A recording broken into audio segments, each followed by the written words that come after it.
নারায়ণগঞ্জের ফতুল্লার একটি পরিবেশ বান্ধব পোশাক কারখানা।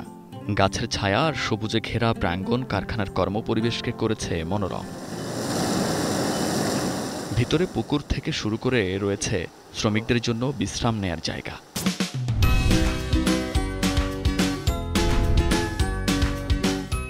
আর ৫০ ধরনেরও বেশি অসংখ্য গাছ যেন শীতল আর ঠান্ডা করেছে কারখানাটির পরিবেশ।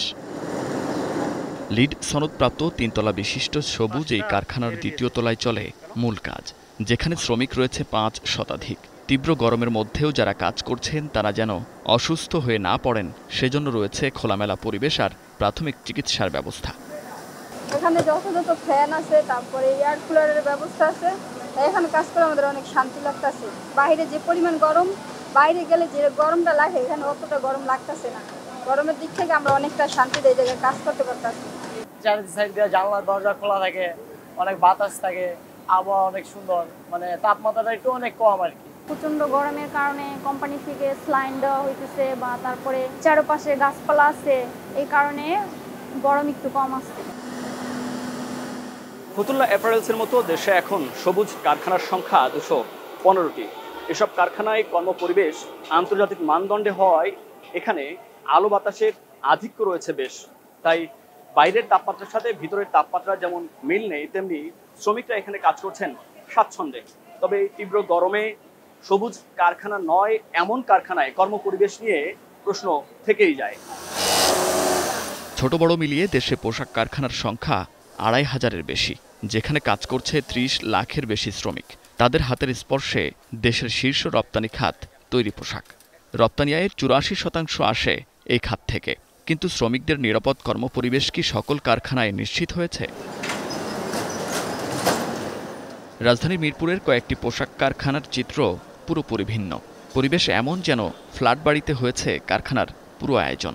ছোট জানালা আর আলো বাতাসের কম উপস্থিতি পরিবেশকে করেছে গুমোট, স্বাস্থ্য ঝুঁকি বাড়িয়েছে শ্রমিকদের। গরমে তো অনেক সমস্যা, কারণ দেখা গেছে ঘামাচি হচ্ছে শরীরে, ঠিক আছে, কাজ করতে অনেক কষ্ট হয়, গরম অতিরিক্ত, ফ্যান চলে কিন্তু তারপরও কাজ হয় না। এখন যে গরমের যে অবস্থা, এই কারণে মনে করেন দেখা যাচ্ছে কাজ করতেছে, হঠাৎ করে মাথা ঘুরে পড়ে গেল। ক্লাস করতে করতে আমরা ক্লান্ত হয়ে যাই, মাথা ব্যথা করে, অজ্ঞান হয়ে কেউ পড়ে যায়। প্রতিদিন একজন দুইজন হয়। গরম হইলে কি এটা তো মনে করেন আমাদের প্রতিপক্ষরা মনে করেন এটা দেখেও না, উপর লেভেলের দেখে কেউ দেখে না, আমরা কামলা দেই, টাকা নেই। সম্প্রতি এক গবেষণা বলছে দেশে প্রতি বছর তীব্র গরমে ৩,২০০ কোটি কর্মঘণ্টা নষ্ট হয়। উচ্চ তাপমাত্রায় শ্রমিকের উৎপাদনশীলতা কমে যাওয়ার শীর্ষ ৫ দেশের মধ্যে নাম রয়েছে বাংলাদেশের। এমন অবস্থায় ডাইং সহ বেশ কিছু কারখানায় প্রায় ৪০% উৎপাদন কমেছে এবং শ্রমিক উপস্থিতি কমেছে ৫০% পর্যন্ত।